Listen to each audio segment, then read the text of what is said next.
ಬಂಟ್ವಾಳ, ಕರಾವಳಿ ಸುದ್ದಿ, ಯುವ ಧ್ವನಿ ನ್ಯೂಸ್, V4 ನ್ಯೂಸ್ ಚಾನೆಲ್ಗಳಲ್ಲಿ ಸೇವೆ ಸಲ್ಲಿಸಿದವರು.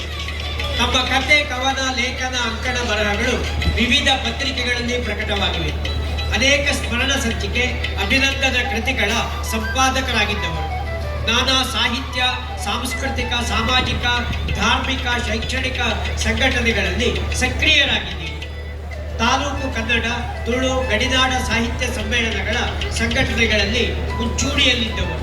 15ಕ್ಕೂ ಹೆಚ್ಚು ನಾಟಕಗಳ ರಚನೆ, ನಿರ್ದೇಶನ, ನಟನೆ ಹೀಗೆ ರಂಗಭೂಮಿಗೆ ಕೊಟ್ಟ ಕೊಡುಗೆ ಅಪಾರವಾದದ್ದು. ಅಕ್ಷರಶ್ರೀ, ತುಳುನಾಡ ತುಳು ಸಿರಿ ಪ್ರಶಸ್ತಿಗಳ ಸಂಘಟನೆ, 10 ಸಂಘ ಸಂಸ್ಥೆಗಳಲ್ಲಿ ತೊಡಗಿಸಿಕೊಂಡ ಕ್ರಿಯಾಶೀಲರು ತಾವು. ತಮ್ಮ ಸೇವೆ, ಸಾಧನೆ ಅನುಪಮವಾದದ್ದು, ಅಭಿನಂದನೀಯವಾದದ್ದು. ತಾವು ನಾಡು ನುಡಿಗಾಗಿ ನೀಡಿದ ಕೊಡುಗೆ ಸೇವೆಗಳನ್ನು ಗುರುತಿಸಿ ಗೌರವಿಸಿ ಕನ್ನಡ ಸಿರಿ ಪ್ರಶಸ್ತಿಯನ್ನು ನೀಡಿ ಈ ಸಮ್ಮೇಳನದಲ್ಲಿ ಸನ್ಮಾನಿಸುತ್ತಿದ್ದೇವೆ, ಗೌರವಿಸುತ್ತಿದ್ದೇವೆ. ಅಭಿನಂದನೆಗಳು ಸರ್.